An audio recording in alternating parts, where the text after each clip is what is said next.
I'm going to be talking about string art today. When I say string art, I mean a craft that looks kind of like this. So this one is just a simple little wood board from Lowe's that was cut down to the size I wanted it to be. And I mark what I want to go on there on a piece of paper.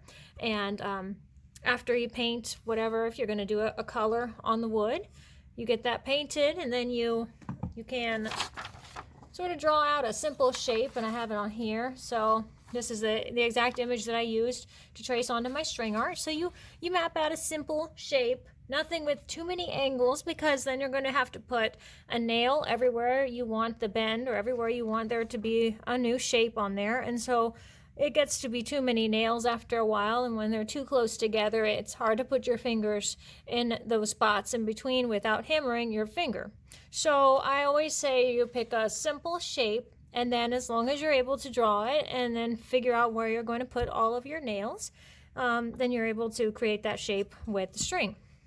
And then the string that we use is just a simple embroidery thread. So these little things here, just is a nice thick bright string, nothing that's too thin. You could use regular thread like this, but it's so thin you'll have to do so many different layers of it in order to see it. So I prefer to use the embroidery thread because it's already thick. You have a few strands there wound together, so you'll see more of the color, and you won't have to wrap around and go back and forth with your zigzags as many times to see the color and to have it nice and bright. But you could also use stuff like this.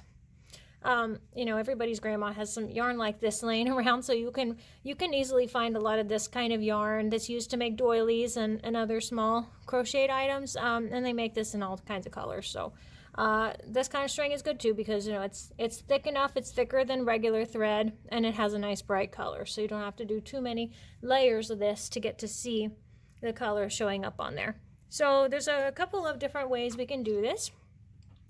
With this one, of course, you would just draw your design, make sure it is large enough to fit on the piece that you have so it doesn't get lost in there. So since this is a 12-inch board, I was able to do a long drawing on here. So I wouldn't want something small that's just going to sit in the middle. If it was just a star shape or a single circle shape right in the center, it would sort of get lost in there, and you'd have all this extra space on the sides. So work with your margins and try to keep it balanced. So think of it like on a piece of paper. You have a 1-inch margin that goes around your text in the center of the page. So kind of something like that on this. You don't have any extra wide margins anywhere. It might look funny that way. Now this one was meant to look a little bit geometric, so that's why I sort of balanced out where I zigzagged my string, so it looks pretty balanced on both sides. It's almost like a mirror image. If you were to fold these sunglasses in half, you'd see the same zigzags on both sides, more or less. But today I want to do something that's more solid, so we'll be doing something with hearts. I'll put that aside. And then I'll kind of show the other way that we can do our string art when we don't have a drawing already put onto a piece of paper. So I have another piece of wood that's the same size, and you can go to Lowe's and you can buy a long board like this. There's the thickness of it, and these boards are pretty cheap if you buy the whole board, but they'll cut it in pieces for you. And I think they only charge you after the 4th cut 25 cents per cut. So once they've cut 4 of these, they can cut you 4 boards like this for free, but then any additional cut is 25 cents. So it's really cheap, and you have a nice piece of wood that you can do a craft with, so you don't have to go and buy the plaques that they sell at Joann's or Michael's. You can just go and get a board that's treated wood, that's good quality, solid wood that you can use to make your craft projects. And what I do is I always take the board of wood and I just sort of kind of get it at an angle where I can see straight down the whole board from far away, and make sure it's not curved or doesn't have any bends or any weird shapes in there, and I'll just have them cut that board so I know I've got straight pieces that are going to lay flat.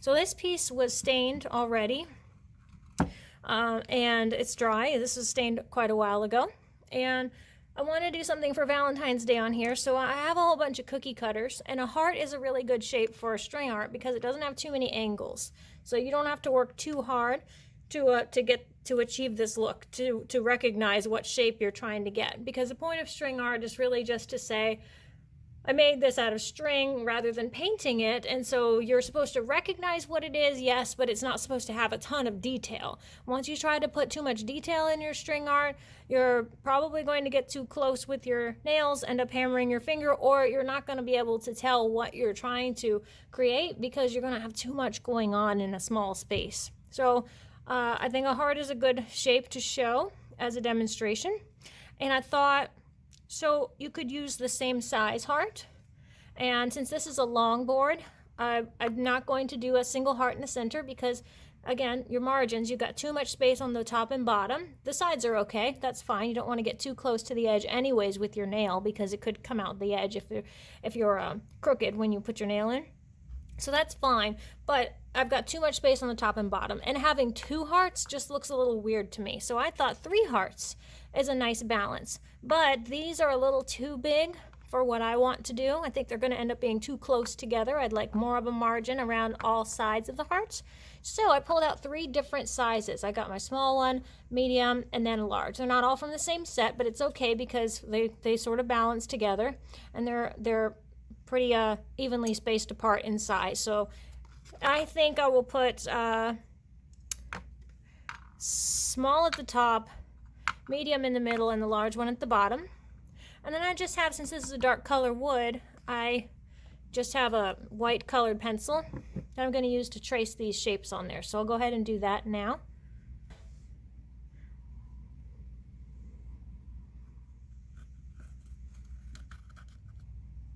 There I have all 3 hearts on there, and I did it with the white pencil so you can see them on here.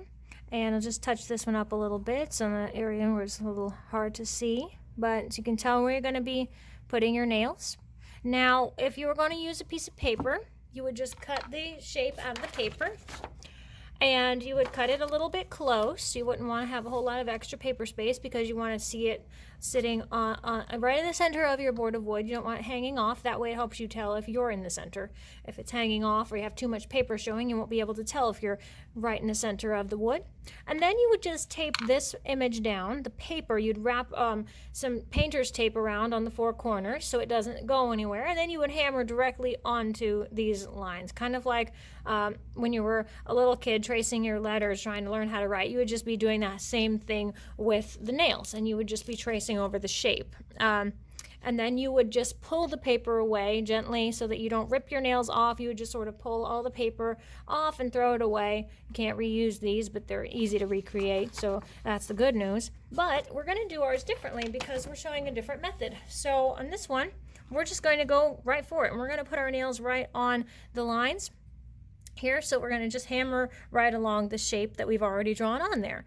I have a whole lot of cookie cutters, but I'm going to talk about some that I would not recommend for doing string art because of too many angles. So a flower would be really cute on something like this, but this flower has way too many angles, and I don't think that you would be able to get the rounded look here. It would end up looking very sharp because you can't put too many nails in between this point and that point. You definitely put a nail here and here to get that angle, but then to get this curve would be really difficult because you'd have to put way too many nails just to get that rounded curve, and you would end up getting what looks a little too sharp, and your nails would be too close together.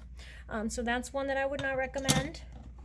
But a star would be perfect because those are straight angles anyway, so this would be totally fine. You've got nails here, here, here, here on all of those little corners, yes, and then you could even put one nail in between, and I think that's not too much, and you get that straight line look that you need to make a star. So something like that is fine. Now on our hearts, we're going to have to kind of go a little heavy around the rounded parts of this because we don't want a sharp heart, we want it to be rounded. Unless you want something more geometric like the sunglasses. Of course, these don't look very round, they're angular, they have a lot of points at the end, but that's kind of the look that this one's going for. It's supposed to look a little more like a wireframe shape on there. So we're going to start hammering our nails in here, and I want to talk about some different kinds of hammers. If you're doing this with kids, I definitely wouldn't recommend using a big hammer like this one. It's too heavy and this is fine for adults, so something that you can handle. I wouldn't even use it for myself. I prefer a smaller hammer, so something like this is just a little too heavy and too much power in there for little kids. They're definitely going to whack their fingers, and you don't even want to be the one helping them out if they're using something like this. You don't even want to be saying they're holding the nail in place, because when they go to whack it, they're going to whack your fingers, and you're going to want to put this one away and hide it and get a smaller one. They do make smaller hammers for smaller hands. Here's one that I like for the size, but I don't like for the bottom of it, because it has this extra tool in the bottom right here. It's got a little screwdriver that goes in there, but the problem is this thing always comes loose when you're trying to hammer with it, and it's just uncomfortable in your hand because you're constantly feeling this undoing itself, and so it's annoying to have to stop and tighten it every so often. But this is a good size. This is for an idea of what size hammer you want. This is good for that. I also don't like that there's no rubber grip on the handle, so we're going to set that aside. We're not going to be using that one. I'll talk about my favorite one right here. And I found this guy at Lowe's. It was in the little kids section, but it's a perfect size, and I love this one. I would use this one every time. It has the rubber handle, so it's easy to hold, and it's comfortable in your hand. But the part that I really, really like about this one is on the back right here. This black part comes out. And I'm not even sure if it's advertised this way. I just discovered it after I bought it. I only bought it because it was the perfect size. And then I discovered it later that if you take this back part out, it's got this really neat little tool here. So if you take your nail, I keep mine in a jar here. I keep a lot of stuff in mason jars. I like the look of it, and I also like the clear outside because you can see what you've got in there. So if you get your nail, and I use the 1 inch or 1 1/4 inch nails. As long as the heads and the nails all match, you can't really tell how long the nail is as it's going in, so that part doesn't really matter so much if it's 1 inch or 1 1/4 inch. I think this is 1 inch, but the part that matters is the top, because that's what you're going to see anyhow, but that's a side note.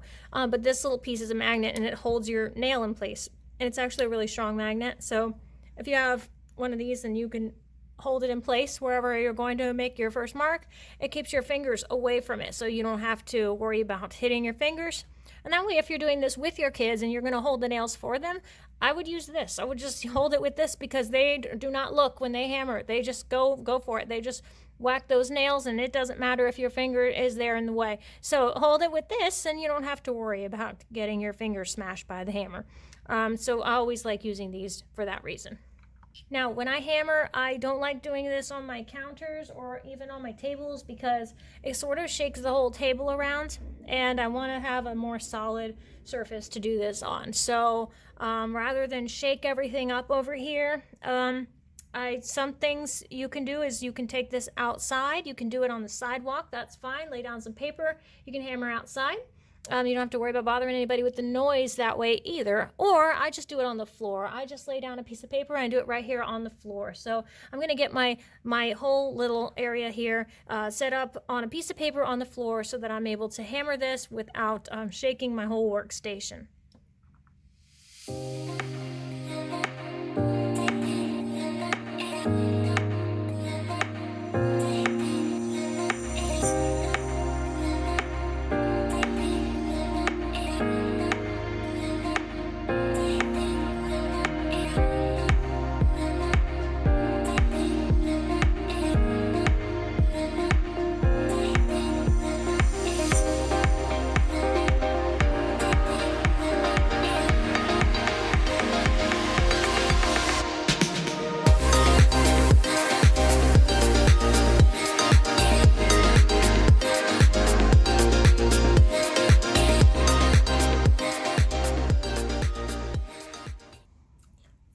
Now I'm doing the final nail for this middle heart, and I'm not using the magnet piece because I kind of wanted you to see how I get my hand in between the nails, and to kind of also show how difficult it can be if you're trying to get there in between. So especially, once those nails start getting close together, these are about as close as they can be without getting too close for your fingers to be able to get in there and place your nail.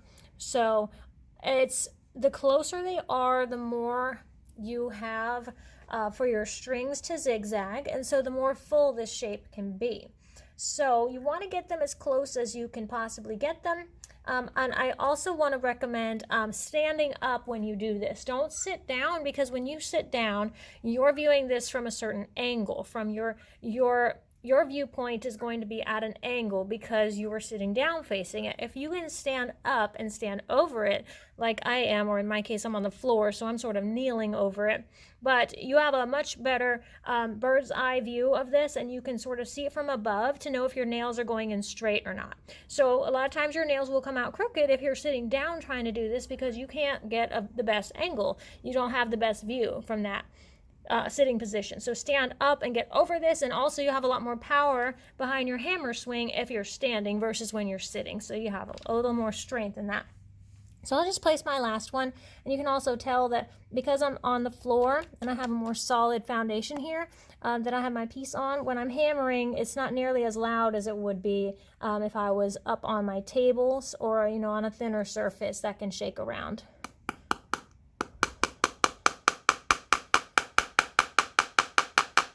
So that sound isn't loud at all. It is loud, however, if you have a whole group of people doing this all at one time, that's what's loud. But one person doing this on the floor, it doesn't make that much noise. So as long as you're on a solid, sturdy surface like this. So I'll hold this up so you can sort of see from above, so you can tell how straight these are. If they go in crooked, you can use the back of the hammer to pull them out. But you want to try to catch it quick, because you don't want to hammer them too far in, and then when you go to hammer them back, you've created a bigger hole. And so if you see it from the other side, they're all fairly straight. Some of them are a little more crooked than you'd like them to be, but for the most part, pretty straight. And they're as close as I can get them without getting my fingers too close to the hammer. I would like to kind of put one right in here, but I think I'm going to leave it alone. You also don't want to have all of your nails up on the top and then very few at the bottom. Even though this angle right here is fairly straight, you could almost put a nail here, and that can be your only connecting piece. But the problem is you won't have anywhere to zigzag. So you'll be zigzagging all over the top, but then you'll get down here and you'll have very few nails to hook onto. And you'll see that when I go to put the string on these. And so I will, I'll kind of get this set back up in my normal spot so that I can get some string zigzagged and fastened onto here, and I'll show how I do that. So now we're ready to attach some string, and I'm back up in my normal workstation here, so I don't have to crouch down on the floor anymore. I wanted to show the few different nails that I was sort of having to sort through. So all my nails are together in one jar, and they mostly look like the same type of nail, but I do have a mix, and so I was trying to sort through and make sure that I wasn't using any of the ones that didn't match. So I've got some gold ones. I have a longer gold one, a shorter gold one. I don't want to use these because I wanted these to all be the silver ones. I don't have enough of the gold ones to go around, otherwise that would be fine. I also like something with a bigger head on it so that the string can catch on. So when you go to knot your string, it's got something to grab onto. So some of these have a too small of a head. I don't even know what you would use this one for. It is so small, so short. Not sure, but definitely not for our project, because once you give this a whack and start to stick it into the wood, most of that is going to go right in, and you're not going to have much space on the top of the nail to work with. So that's why I like a longer one that's at least an inch, maybe an inch and a quarter. So this is the inch nail that I was using right here. It's got a pretty good head on there, nice and flat, nice and wide, so the string can catch on. It's easy to grip this as well, nice and sharp also, so it can go right into the wood. And these are the other ones that I was sorting. These are the inch and a quarter. The problem with these, though, is the head. So see how it's round on there? The string doesn't really catch on. It doesn't have much to grab onto. You'd have to make a really good knot.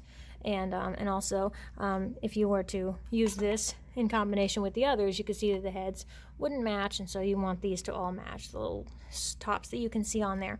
So that's why I didn't use those. All right, so let's figure out what kind of string we're going to use. All right, so I figured it out. I'm going to do this for the bottom once I get the bottom nails put in. This will be for the middle that I already have on there, and this will be for the very top. So I've got my 3 different shades. So for an ombre look, it'll fade from darkest to lightest, and I'm going to be using the middle one right now. So let's get this opened up. Take your little plastic pieces off. All right. you'll start on a point. So in this case, the easiest place to start on our heart, and the best place to remember where we started is right here on the bottom point, because the other point is over here in the center and it's going in the inside, so it'll be a little harder to get to. So we won't do that one. We'll do this one that we can get to easily, because you're going to have to do a double knot around it nice and tight so it doesn't go anywhere. And you can trim your strings off later. You don't have to get them right away. All right, so there's that. So I'll unravel a little bit so that I'm able to work with my string without getting tangled up. And you just zigzag. Now, if you want to start it, you can outline the whole thing. And I think that's a good way to begin, because then you can sort of see what you're working with, and it cleans up the edge a little bit. So when you wrap, I don't wrap starting on the inside, because it puts, if I can explain this well enough, it will put your nails sticking out on the outside of your string, and that's the look I don't want. I don't want it to look like my line that I'm creating is on the inside. I want it to look like it's on the outside going this way. So we're going to wrap the other way on the outside. You sort of have to keep your string pulled tight, so you need both fingers to do this, both hands. You kind of want to work a couple of fingers in here to pull it tight, and also the other finger is holding on so that you don't lose your string, so it doesn't pop off the nail.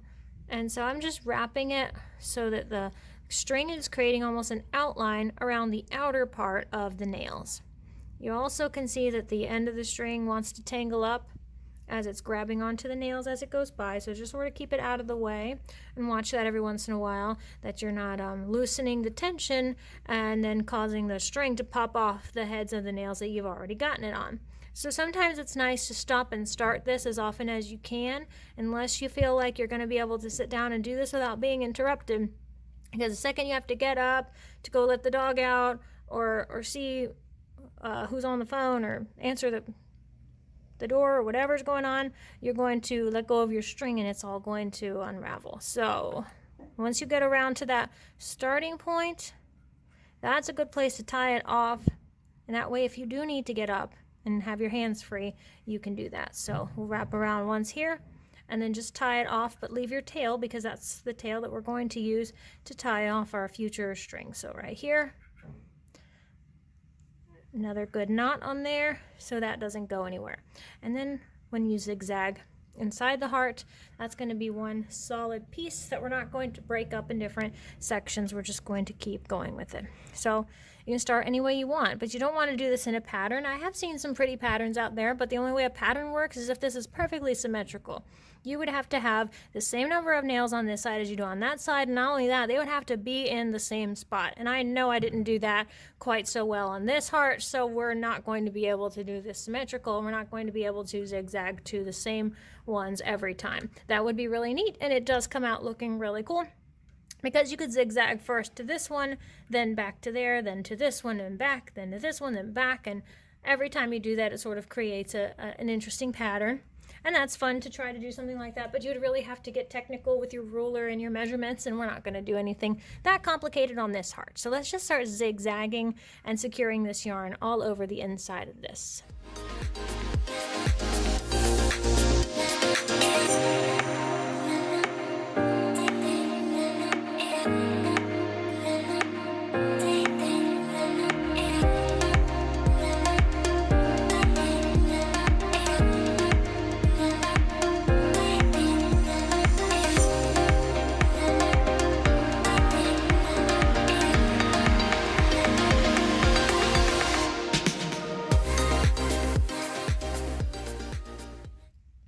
So the outline that we did around here also ensures that our shape looks nice and full when we're done, and it also helps to make sure that we don't have any gaps anywhere. If we hadn't done this, you would see points along your heart. It wouldn't look as round and smooth on the outside. It sort of helps to create that look of a rounded edge instead of sharp points. Otherwise your heart might end up looking very sharp and pointed all over, almost like this was just scribbled on. But we do want it to look like it's scribbled on purpose. It's scribbled but within the certain little area that we've mapped out here. So the more you crisscross it, and the more different paths you take, the better this will look. So if you see an area where all you're doing is back and forth, well, you might want to start crisscrossing this way or diagonally or a different angle so it looks different. So you don't want to just do it as a pattern. This is supposed to look random. So I'm still pulling it tight as I go. It's nice to have a buddy for that part of it because, you know, you can lose your pressure, your grip on that, and sometimes let go of your string. I'm just going to end this right where I began. Tuck that under. This is all nice and tight, and if you press on it, it gives a little bit, but that's okay. It's just the stretch of the string. So this is actually pretty secure, and they're all on there. None of these are going to pop off or loosen up. So I'm going to wrap it around my starting point, and I'm just going to do one more knot. So this way I don't have knots all over the place. I only have knots on one of the nails, and so it's not going to have too many places where I have to try to hide that. This will be a lot easier to work with. Okay. There we go. We can cut that off.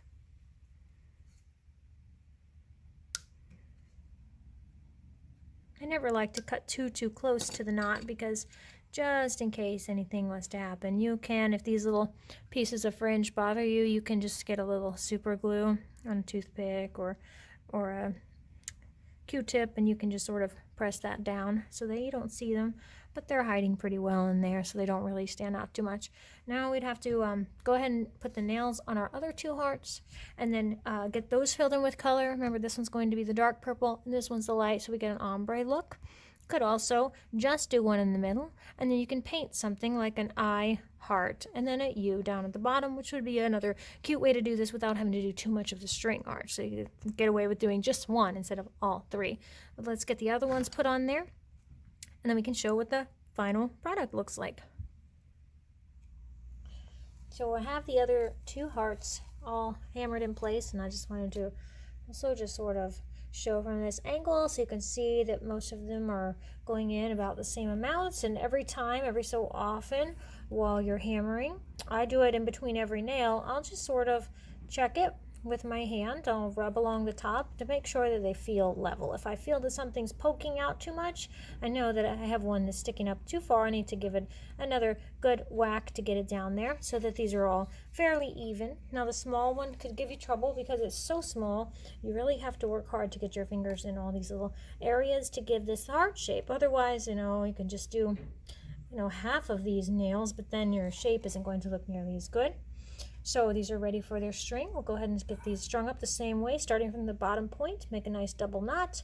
Do your outline, wrapping on the outside, going in this sort of a counterclockwise motion around, and then zigging and zagging in the inside until the whole thing is covered up just as well as this one.